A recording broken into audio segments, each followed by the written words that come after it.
ഓരോ പ്രഭാതം നമുക്ക് ലഭിക്കുമ്പോൾ ഭാര്യ ഭർത്താവെന്നല്ല, നമ്മുടെ സ്റ്റാഫുകളായിട്ട്, ടീം മെമ്പേഴ്സ് ആയിട്ട്, അല്ലെങ്കിൽ നമ്മുടെ അയൽവാസികളായിട്ട് ഒന്നും പ്രശ്നം ഉണ്ടാകാതിരിക്കണമെങ്കിൽ ഓരോ പ്രഭാതം നമുക്ക് കിട്ടുമ്പോൾ ഇങ്ങനെ പ്രാർത്ഥിക്കണം. ജീവിക്കുന്ന പറഞ്ഞേ എല്ലാവരും ഇടതുകൈ വെച്ച് വലതുകൈ ഉയർത്തി. ജീവിക്കുന്ന ദൈവത്തിന്റെ ജീവിക്കുന്ന ആലയമായ എന്നെ എന്റെ കർത്താവേ നല്ല പ്രഭാതം തന്നതിനോട് ഞാൻ നന്ദി പറയുന്നു. ഞാൻ ആരോട് സംസാരിച്ചാലും ആരെന്നോട് സംസാരിച്ചാലും ഈശോ മാത്രം എന്നിലൂടെ അവരിലൂടെ സംസാരിക്കണമേ. ഇന്ന് പ്രഭാതം മുതൽ നാളെ പ്രഭാതം വരെ ഞാൻ അങ്ങേക്ക് സമർപ്പിക്കുന്നു. അങ്ങ് ഏറ്റെടുത്തെന്ന വഴി നടത്തണമേ.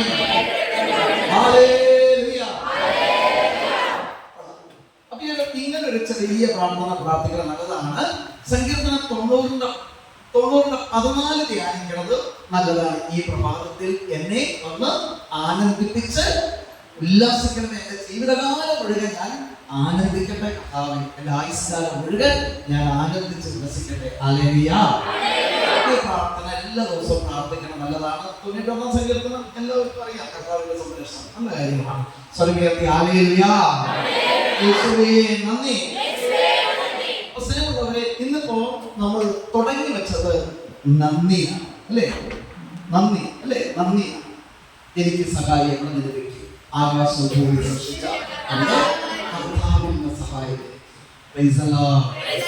എന്റെ കർത്താവ് എന്നെ വഴി നടത്തുമെന്നോ എന്റെ കർത്താവ് എന്നെ അനുഗ്രഹിക്കുമെന്നോ ബോധ്യമുള്ളവർ ആരെങ്കിലും ഉണ്ടെങ്കിൽ കൈവക്കാവോ? ഇന്ന് അനേക മക്കൾക്ക് പ്രാർത്ഥിച്ചപ്പോൾ അവർക്ക് വേദനകൾ വരുന്നുണ്ട്. പ്രത്യേകിച്ച് കുറച്ച് ഹൈന്ദവ മക്കളോട് ഞാൻ പറഞ്ഞു, മക്കളെ, എന്റെ ജീവിതത്തിൽ ഇതൊക്കെ ഉണ്ട്, പക്ഷെ എന്നാലും എന്റെ കർത്താവ് എന്നെ വഴി നടത്തും. ഇന്നൊരു ബോധ്യം നിനക്കില്ലേ? എന്തല്ലേ ആ സമയത്ത് നിനക്ക് ചിന്ത അതേപോലെ ഒരു ക്രിസ്ത്യാനിക്ക് ഉണ്ടോ എന്ന് ചോദിച്ചാൽ തപ്പി ഓർക്കാനും കാണാൻ സാധ്യത വളരെ കുറവാണ്. അതുകൊണ്ടാണ് നിങ്ങളെക്കാൾ മുമ്പ് ക്രിസ്ത്യാനികളെ വിജാതിയർ വന്ന് എന്റെ അരികിൽ സ്ഥാനം പിടിക്കും, കരസ്ഥമാക്കും. നമ്മളൊക്കെ തോമാസ്ലീഹ മുക്കിയതാണ്, അല്ലെങ്കിൽ ബർത്രോമിയ മുക്കിയതാണ്, അല്ലെങ്കിൽ അവര് മുക്കിയതാണ് പറഞ്ഞ കാര്യമില്ല. ഞങ്ങൾ ഇതുകൊണ്ടൊന്നും സ്വർഗത്തിൽ പോകാൻ പറ്റില്ല. ഞാൻ അതിലുള്ള ഹല്ലേലൂയ. യേശുവേ നന്ദി, യേശുവേ ആരാധന, യേശുവേ മഹത്വം. അപ്പോസ്തല പ്രവർത്തനം 16:25 അർദ്ധരാത്രിയോടടുത്തപ്പോൾ പൗലോസും സീലാസും കാരാഗൃഹത്തിൽ കടന്ന്, എവിടെ കിടക്കുന്നേ? കാരാഗൃഹത്തിനകത്ത് കിടന്ന് ചങ്കലയാൽ കൂട്ടിയിടിച്ച് അവർ ദൈവത്തെ മഹത്വപ്പെടുത്തി. ആര് മഹത്വപ്പെടുത്തി? ഇന്ന് നിന്റെ ജീവിതത്തിൽ നിന്റെ ആരോഗ്യമെന്ന് നഷ്ടപ്പെട്ട, നിന്റെ രോഗമെന്ന് വന്നാൽ, നിനക്കെതിരെ ഒരു പ്രശ്നങ്ങൾ വന്നാൽ, നിനക്കെതിരെ ഒരു കള്ളക്കേസ് വന്നാൽ, അല്ലെങ്കിൽ ഏതെങ്കിലും ഒരു കേസ് വന്നാൽ, നിനക്ക് കാരാഗൃഹത്തിൽ കടന്ന് സ്തുതിക്കാൻ പറ്റുന്ന ആരെങ്കിലും ഉണ്ടോ? ഇവിടെയുണ്ട് ഒരു മകൻ. ഇവിടെ പല പ്രാവശ്യം സാക്ഷ്യം പറഞ്ഞവരാണ്. എനിക്ക് ബൈബിൾ വേണമെന്ന് ആഗ്രഹിച്ചു പറഞ്ഞു, പക്ഷെ ബൈബിൾ ആരും കൊടുത്തില്ല. പക്ഷെ പിന്നീട് ആ മകന് സമ്പൂർണ്ണ ബൈബിൾ കർത്താവ് എവിടെ കിടന്ന് ജയിലിനകത്ത്. നിങ്ങൾ അവന്റെ സാക്ഷ്യം പലപ്പോഴും കേട്ടിട്ടുണ്ടാവാം. എന്റെ പൊന്നു മക്കളെ, അങ്ങനെയുള്ള മക്കൾ ഇല്ലാന്നല്ല പറയുന്നുണ്ട്. ഹല്ലേലൂയ. ആ കാരാഗൃഹത്തിൽ കടന്നുകൊണ്ട് അവർ ചങ്കലയാൽ കൈയടിച്ച് താളം പിടിച്ച്. ഇപ്പൊ ഈ ഓർഗൻ നമ്മുടെ ജോജോ കണ്ണൂരിൽ നിന്ന് എത്ര കഷ്ടം, കണ്ണൂരിൽ നിന്ന് 50 കിലോമീറ്റർ അപ്പുറത്ത് കഷ്ടപ്പെട്ടാണ് ആ മകൻ വരുന്നത്. ദൈവം സമൃദ്ധിയായി അനുഗ്രഹിക്കട്ടെ, അവനെ അവന്റെ കുടുംബത്തെ അനുഗ്രഹിക്കട്ടെ. ഹല്ലേലൂയ. കഷ്ടപ്പെട്ടു. ഇതുപോലെ തന്നെയാണ് കർത്താവ് ആനന്ദത്തോടെ. ഇന്നിപ്പോ നമ്മളെല്ലാവരും ക്രിസ്ത്യാനികളാവുന്ന ഏതെങ്കിലുമൊക്കെ ചെറുതും വലുതുമാവുന്ന പ്രേക്ഷിത ജോലി ചെയ്യുന്നവരാണ് നമ്മൾ. ചെറുതും വലുതുമായിട്ടുള്ള പ്രേക്ഷിത ജോലി ചെയ്യുന്ന മക്കൾ തന്നെയാണ്. ഹല്ലേലൂയ. ഇതുപോലെ ദൈവവേല ചെയ്തിട്ട് നമ്മൾ കടന്നു വരുമ്പോൾ ഒരു കുറ്റവും കാണാത്ത തരത്തിൽ, നമ്മൾക്ക് ഒരു കുറ്റമില്ലെങ്കിലും നമ്മളെ അറസ്റ്റ് ചെയ്യണം പോലെ നമ്മളെ അറ്റൻഷൻ നിർത്തി തെറി പറയണ പോലെ, വേദനിപ്പിക്കുന്ന പോലെ നൂറുകൂട്ടം അനുഭവങ്ങൾ, ആയിരങ്ങൾ അനുഭവങ്ങൾ നമുക്ക് എല്ലാവർക്കും ഉണ്ടാകും. പക്ഷേ എന്നെ കേൾക്കുന്ന ദൈവജനമേ, അതുപോലെ വേദനകൾക്ക് വരുമ്പോൾ, അതുപോലെ കേസുകൾക്ക് വരുമ്പോൾ, അതുപോലെ തകർച്ചകൾ നീ വരുമ്പോൾ നീ ആനന്ദിക്കണം. പറയാൻ വളരെ എളുപ്പമാണ്, പക്ഷെ അത് പ്രാവർത്തികമാണ്. നീ അത് ആനന്ദിക്കണം. എന്തിനാണ് നീ ആനന്ദിക്കുന്നത്? നിന്റെ പ്രാർത്ഥന, നിന്റെ പ്രഘോഷണോ, നിന്റെ ശുശ്രൂഷ കർത്താവിന്റെ സന്നിധിയിലേക്ക് സ്വർഗ്ഗത്തോളം ഉയരുന്നു. That's why നിന്റെ ശുശ്രൂഷ, നിന്റെ പ്രാർത്ഥന സ്വർഗ്ഗത്തോളം ഉയരുന്നു. അവിടെ ഫലിക്കുന്നില്ലെങ്കിൽ നിനക്ക് കടന്നു വരാൻ പറ്റില്ല. അവിടുന്ന് വലിക്കുന്നില്ലെങ്കിൽ നിനക്കെതിരെ ഒരു പ്രശ്നമുണ്ടാവില്ല. നിന്റെ ശുശ്രൂഷയ്ക്ക് വിടുതൽ കിട്ടുന്നില്ലെങ്കിൽ ഒരു പ്രശ്നം നിനക്ക് നേരെ ഉണ്ടാവില്ല. ഞാൻ എപ്പോഴും പറയാറുണ്ട്, ദൈവജനമേ, ഈ നിമിഷം ദൈവത്തിന്റെ മക്കളെ, ഈ നിമിഷം നിങ്ങൾക്ക് ഇവിടെ കടന്നു വരാൻ കാരണം നിങ്ങൾ നിരന്തരം പ്രാർത്ഥിക്കാത്ത ആർക്കും ഈ മണ്ണിലേക്ക് കടന്നു വരാൻ പറ്റുമെന്ന് എനിക്ക് തോന്നുന്നില്ല. വന്നാൽ രക്ഷപ്പെടും എന്നുള്ളത് പിശാചിന് ദൈവത്തിന് നന്നായിട്ട് അറിയാം. ഹല്ലേലൂയ. ഇന്ന് ഒരു സഹോദരി എന്നോട് പറഞ്ഞു, ബ്രദർ, 2 ബസ് നിറച്ച ആളുകളെ ഞാൻ ഒരുക്കിയതാണ്. ഇന്നലെ എന്നോട് പറഞ്ഞു, 2 ബസ് നിറച്ച ആളുകൾ ഒരുക്കിയതാണ്. ബ്രദറെ, ആരുമില്ല ബ്രദറെ, രോഗം പല ദിവസങ്ങളും വരും. വന്നാൽ രക്ഷപ്പെടും. Yes. Hallelujah. Hallelujah. Hallelujah. പൗലോസ് സീലാസും കഷ്ടതയുടെ ഉള്ളിൽ കിടന്നു. അറസ്റ്റ് ചെയ്യപ്പെട്ട് പുറലോകം കാണിക്കാൻ പറ്റാത്ത തരത്തിൽ കിടക്കണ സമയത്ത് ആനന്ദത്തോടെ ജീവിക്കുക. അതുകൊണ്ടാണല്ലോ പൗലോസ് ഇങ്ങനെ പറഞ്ഞു, നിങ്ങൾ ഇന്നത്തെ ജീവിതത്തെ നിങ്ങൾ തുലനം ചെയ്യുമ്പോൾ വരാനിരിക്കുന്ന നന്മകൾ, ആ മഹത്വങ്ങൾ നീ കാണുമ്പോൾ നീ എത്രമാത്രം ഭാഗ്യമുള്ളവരാണ്. ഏത് പ്രതിസന്ധികൾക്കപ്പുറത്ത് ഒരു കാനാൻ ദേശമുണ്ട്, ഏത് വേദനകൾക്കപ്പുറം ഒരു കാനാൻ ദേശമുണ്ട്. ഏത് തകർച്ചകളും ആനന്ദത്തോട് ക്ഷണിക്കുമ്പോൾ സ്വന്തം വീട്ടുകാരുടെ കൂട്ടുകാരുടെ ഒപ്പം ജോലി ചെയ്യുന്നവരായിരിക്കാം, കുടുംബത്തിൽ മക്കളായിരിക്കാം, അയൽവാസികളായിരിക്കാം, അയൽവക്കാരായിരിക്കാം, വേദനകൾ വരുമെന്നുള്ള കാര്യത്തിൽ സംശയമില്ല, തടസ്സങ്ങൾ വരുമെന്നുള്ള കാര്യത്തിൽ സംശയമില്ല, പഠനത്തിൽ പരാജയങ്ങൾ ഉണ്ടാവും, തടസ്സങ്ങൾ അതൊക്കെ സംഭവിക്കും. എപ്പോഴും തോൽവിക്കാൻ ഇന്നിവിടെ വന്നിട്ടുണ്ടാവണം, വരാതിരിക്കാൻ വഴിയില്ല. മകള് ഏറ്റവും വലിയ ഒരു ഉയർന്ന പൊസിഷൻ, നല്ല class, first year, second year പാസ്സായി ഇന്ന് സാക്ഷ്യം പറയാൻ വന്നിട്ടുണ്ട്. വരാതിരിക്കാൻ വേണ്ടി എപ്പോഴും വരുന്നവരാണ്. അത്രയ്ക്ക് തടസ്സത്തിൽ മാത്രമേ വരാതിരിക്കുകയുള്ളൂ. ഒരു മകള് അവള് പാസ്സായിട്ട് ഇവിടെ നോയില്ല മക്കളെ, നോയില്ല. അതായിരിക്കുന്ന കൊച്ച് എവിടെയാണ്? നമ്മുടെ ഹോൾസെയിലാ പോകുന്നത്. എഴുന്നേറ്റ് ഹോൾസെയിൽ എവിടെയുണ്ടോ? ഇവിടെ ഇല്ല. ഇവളുടെ ചേട്ടൻ ഇവളുടെ അനിയന് ഷിപ്പിൽ പോകണം. കുറേ പ്രതിസന്ധികളുണ്ട്, പലതരത്തിലുണ്ട്. ഈശോയുടെ മുമ്പിൽ എല്ലാം യെസ് മാത്രം, നോ ആവില്ല. പ്രാർത്ഥിച്ചു ആ മകനെ അസാധ്യമായി ഒന്നുമില്ല. അപ്പൊ സ്നേഹമുള്ളവരെ, ഏത് തന്നെ പ്രതിസന്ധികളായിരുന്നാലും, അഡ്മിഷൻ കിട്ടിയില്ലേ, വിസ വന്നില്ലേ, ഇന്ന് പറഞ്ഞിരിക്കുന്ന കേട്ടോ, വിസയല്ല സാക്ഷ്യം പറയുക. പക്ഷെ നാളെ പോകുക, UK-ലേക്കുള്ള നഴ്സിംഗ് വിസയാണ് വന്നിരിക്കുന്നത്. കഴിഞ്ഞ ഏകദിനത്തിന് കഴിഞ്ഞ വ്യാഴാഴ്ച ഇവിടെ വന്നിട്ടുണ്ടായിരുന്നു. കഴിഞ്ഞ വ്യാഴാഴ്ച ഏകദിനത്തിന് എല്ലാ വ്യാഴാഴ്ച ഇവിടെ ഇല്ല. ഒരു കൊച്ചുമായി പുതിയക്കരയുള്ള ഐസക് എന്ന് പറയുന്ന മകൻ വിസ വന്നിട്ട് പ്രാർത്ഥിച്ചു. അവന് വിസ വന്നു, നാളെ പോവുകയാണ്. വിസ വന്നതിനല്ല കൈയടിക്കേണ്ടത്, അതൊക്കെ കർത്താവിന്റെ കൃപ എത്രമാത്രം കിട്ടി. നീ ദൈവത്തെ മാനിച്ചാൽ നിന്റെ ദൈവം നിന്നെയും മാനിക്കും. അപ്പൊ സ്നേഹമുള്ളവരെ, ഒന്ന് കൈയടിച്ചെന്ന് ഒന്ന് സൂചിച്ച് എല്ലാവരും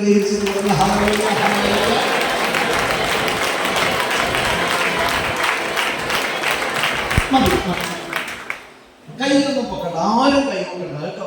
നിങ്ങളുടെ തകർച്ച വന്നപ്പോൾ, നിങ്ങളുടെ കടഭാരം വന്നപ്പോൾ, നിങ്ങളുടെ വേദനകൾ വന്നപ്പോൾ എത്ര മക്കള് അതിനെ ഓർത്ത്, അല്ലാതെ നിങ്ങൾ ദൈവത്തെ സൂചിച്ചിട്ടുണ്ടാവും. നിങ്ങളുടെ തകർച്ചയെ ഓർത്ത് നിങ്ങൾ എത്ര പേര് ദൈവത്തെ സൂചിച്ചിട്ടുണ്ടാവും? ആരാധിക്കുമ്പോൾ ആരാധിക്കും വിടുതലുണ്ട്. ഇപ്പൊ തന്നെ ഞാനൊന്ന് കയറി പറയട്ടെ. ഇപ്പൊ ഈ ഇരിക്കുന്ന നിങ്ങളുടെ കാര്യത്തിൽ എനിക്ക് ഒന്നും അറിയില്ല. പക്ഷെ നിങ്ങൾ ഈശോയ്ക്ക് കൊടുക്കുന്ന കഥാവേ കഥാവേ മക്കളെ വെളിപ്പെടുത്തണമേ എന്ന് ഞാൻ പ്രാർത്ഥിച്ചാൽ അവിടെ വരും. പ്രാർത്ഥിച്ചാൽ മാത്രം പോരാ, മനസ്സുകൊണ്ട് നന്ദി പറയണം, അപ്പോഴേ വരുന്നുള്ളൂ. ഞങ്ങൾക്ക് നിങ്ങളെ കുറിച്ച് നിങ്ങളുടെ ഏത് വാക്കായെന്ന് അറിയാമോ? നിങ്ങള് ഞാൻ ഒരു കൃഷിക്കാരനായതുകൊണ്ടായിരിക്കും അങ്ങനെ കാണിച്ചത്. കണ്ടം വരമ്പ് കിളച്ചിട്ടൊക്കെയാണ് നന്നായിട്ട് ഉഴുതു മറിച്ചിട്ട് 4 വശവും വരമ്പ് കിളച്ചേക്കാണ്. വരമ്പ് വെക്കും, ചെടി കൊണ്ട് വരമ്പ് പൊത്തും, അത് കഴിഞ്ഞ് അവർക്കും അതേ വിത്ത് പാവും അല്ലെങ്കിൽ നാളും അതിലേക്ക് ദൈവം നിങ്ങൾ ഉയർത്തിക്കൊണ്ടിരിക്കും. എന്റെ പോയിന്റ് അതല്ല. കർത്താവിൽ നിന്നൊരു ദൈവിക ദർശനം വേണമോ? ഞാൻ നന്ദി പറയണം, ഞാൻ ദൈവത്തെ സ്തുതിക്കണം. ഹല്ലേലൂയ. അങ്ങനെയാണെങ്കിൽ ദൈവം നിനക്ക് അറിഞ്ഞുകൊണ്ട് സഹനം തരുമ്പോൾ, ദൈവം നിനക്ക് അറിഞ്ഞു നിന്റെ ഒരു ഫൈനൽ എക്സാമിന് വേണ്ടി, ഒരു ഫൈനൽ എക്സാം എഴുതി നല്ല റിസൾട്ട് കിട്ടാൻ വേണ്ടി ചെറിയ ചെറിയ സഹനങ്ങൾ, തടസ്സങ്ങൾ വരുമ്പോൾ നമ്മൾ ആകപ്പാടെ നമ്മളൊക്കെ ഒരു യാത്ര പോകാൻ നേരത്തെ ഞാനും നിങ്ങളും എന്തോ പ്രാർത്ഥിക്കണം, കർത്താവേ എന്റെ വാഹനം, എന്റെ യാത്ര ഒരപകടം കൂടാതെ, അപകടം ഉണ്ടാവാൻ വേണ്ടിട്ട് പ്രാർത്ഥിക്കുന്നുണ്ട്. ഒരപകടം കൂടാതെ കാത്തു വരുമാനിക്കണേ കർത്താവേ. നിന്നോട് ഞാൻ പറഞ്ഞിട്ടല്ലേ പോയേ, എന്നിട്ട് വണ്ടി കുത്തിയ എന്നിട്ട് ഞാൻ പറഞ്ഞല്ല. നിന്റെ പോരായ്മകൾ മാറ്റാനാ, നിന്റെ കുറവുകൾ നിരത്താനാ, തിരിച്ചറിയാനാ. പറ്റിയില്ലല്ലോ. പലർക്കും പല അപകടങ്ങൾ സംഭവിക്കുന്നുണ്ട്. പക്ഷെ ഒന്നും പറ്റാതെ കർത്താവ് ഉള്ളങ്കയിൽ കാണുന്നു. നിന്നെ കൊണ്ട് നടന്നതാര കർത്താവല്ലേ? അതിന് നന്ദി പറഞ്ഞിട്ടുണ്ടോ? ഇല്ല, ഒരിക്കലും പറഞ്ഞിട്ടില്ല. Hallelujah, hallelujah. യേശുവേ നന്ദി, യേശുവേ ആരാധന, യേശുവേ മഹത്വം. മക്കളെ, എന്റെ ഒരു വർഷങ്ങൾക്ക് മുമ്പാണ്, ഇപ്പോഴൊന്നും അല്ല, കുറേ കൊല്ലങ്ങൾക്ക് മുമ്പാണ്, 86-87 സമയത്താണെന്ന് തോന്നുന്നു. ആ സമയങ്ങളില് എൻ്റെ ഒരു വണ്ടിയുടെ ബുക്കും പേപ്പറും കാണാനില്ല, വേറൊരു വണ്ടിയുടെ പെർമിറ്റ് നഷ്ടപ്പെട്ടിട്ടുണ്ടായി. അത് പെർമിറ്റ് നല്ല വിലയുള്ള പെർമിറ്റാണ്. ഞാൻ ഈ പെർമിറ്റ് കിട്ടണേ എന്ന് പ്രാർത്ഥിക്കാത്ത സമയമില്ല, പ്രാർത്ഥിച്ചുകൊണ്ടേയിരുന്നു. ആർസി ബുക്കും കാണുന്നില്ല. വണ്ടികൾ കുറെ ഉണ്ടായിരുന്നു, പക്ഷെ ആർസി ബുക്കും കാണുന്നില്ല. എന്നോട് കർത്താവ് പറയുകയാണ്, ഞാനൊരു വണ്ടിയിൽ ഞാൻ എവിടെ നടത്തി, കൊരട്ടി 4 ഞങ്ങളുടെ രൂപതയിൽപ്പെട്ട എറണാകുളം രൂപതയിൽപ്പെട്ട ഒരു വണ്ടിയിൽ ഞാൻ നടത്തിയാണ്. ഒരു വണ്ടിക്കാണ് അവിടെ അനേക മക്കൾ സാക്ഷ്യം പറയുന്നു. ആരാധനയുടെ സമയത്ത് എന്നോട് കർത്താവ് പറഞ്ഞു. അപ്പോൾ ഞാൻ പ്രാർത്ഥിച്ചപ്പോഴാണ് ഈശ്വരനോട് പറഞ്ഞു, മകനെ, നിന്റെ ആ വണ്ടിയുടെ ആർസി ബുക്കും മറ്റേ വണ്ടിയുടെ പെർമിറ്റ് നഷ്ടപ്പെട്ടതിന് നീ എന്നെങ്കിലും നന്ദി പറഞ്ഞിട്ടുണ്ട്. ധ്യാനഗുരു നന്ദി പറഞ്ഞിട്ടില്ല. അങ്ങനെയാണെങ്കിൽ നിന്റെ കഷ്ടതയൊക്കെ നീ നന്ദി പറയണം, നിന്റെ പരീക്ഷയുടെ പരാജയത്തെ ഓർത്ത് നന്ദി പറയണം, നിന്റെ രോഗത്തിന് ഓർത്ത് നന്ദി പറയണം, നിന്റെ വിസ തടസ്സത്തെ ഓർത്ത് നീ നന്ദി പറയേണ്ടിയിരിക്കുന്നു. Hallelujah, hallelujah.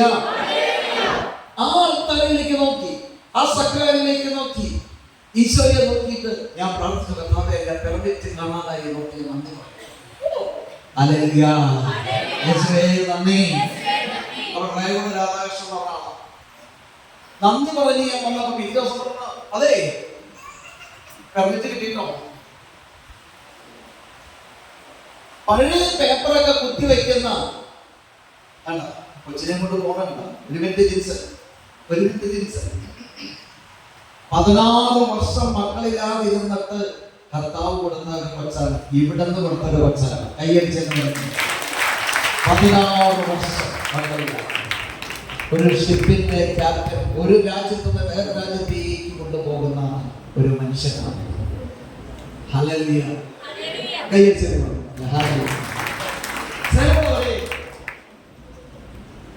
അദ്ദേഹം പറഞ്ഞു, രാധാകൃഷ്ണൻ പറഞ്ഞു, അതെ പഴയ ചീട്ട് കുത്തിവെക്കണ ചീട്ടിന്റെ കമ്പിന്ന് പുറത്തേക്കാണ് പെർമിറ്റ് ഞാൻ നാളെ കൊണ്ടു തരാട്ടോ. ഏത് ബന്ധനങ്ങളെ തകർക്കാൻ കഴിവുണ്ട് ദൈവാരാധനയിൽ. ആരാധിക്കുമ്പോൾ അത് നന്ദി പറയുക, സ്തുതിക്കുക, അത്ഭുതങ്ങൾ സംഭവിക്കും.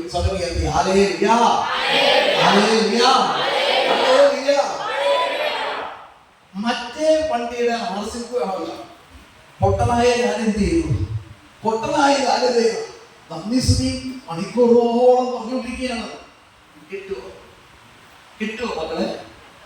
കിട്ടും. സിനി സിസ്റ്റർ പറഞ്ഞു കിട്ടും. അന്ന സിസ്റ്റർ എന്താ പറയുക? കിട്ടും.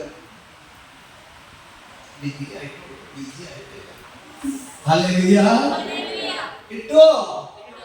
കിട്ടും. എല്ലാം അവര് കിട്ടും. നല്ല എന്നോട് സ്നേഹമുള്ള ദൈവം എല്ലാം കിട്ടിയില്ല മക്കളെ. മണിക്കൂറോളം ദൈവത്തോട് നന്ദി പറഞ്ഞു. മണിക്കൂറോളം ഞാൻ നന്ദി പറഞ്ഞു. ദൈവത്തെ ആരാധിച്ച് കിട്ടുന്നില്ല.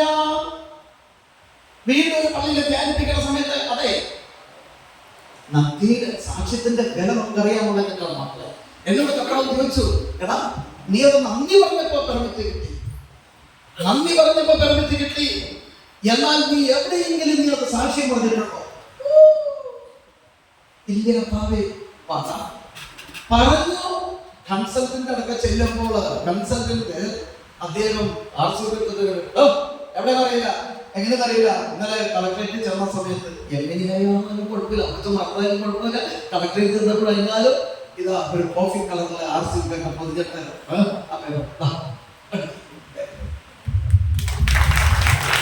ഞാൻ RC ബുക്ക് എടുക്കാൻ വേണ്ടിയിട്ട് നല്ലൊരു ഫണ്ട് ചെലവാക്കി എടുക്കാനുള്ള പരിപാടികളായിരുന്നു. ദൈവദാസന്മാരുടെ ദൈവദാസിയവരുടെ 1 രൂപ പോലും അനാവശ്യമായിട്ട് കളയാൻ ദൈവം പകരം എന്ത് വേണം? ദൈവത്തെ ആരാധിക്കണം, നന്ദി പറയണം. മതിയോ? അത് സാക്ഷ്യം പറയണം. കൈയടിച്ച് നന്ദി പറഞ്ഞേ.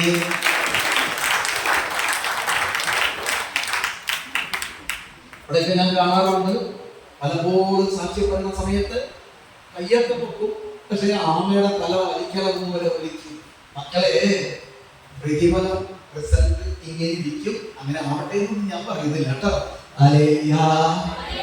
മധ്യസ്ഥ പ്രാർത്ഥനയിലേക്ക് പ്രവേശിക്കാൻ സമയം അതിക്രമിച്ചിരിക്കുന്നു. എല്ലാവരും എഴുന്നേറ്റ് സ്തുതിച്ചിട്ട്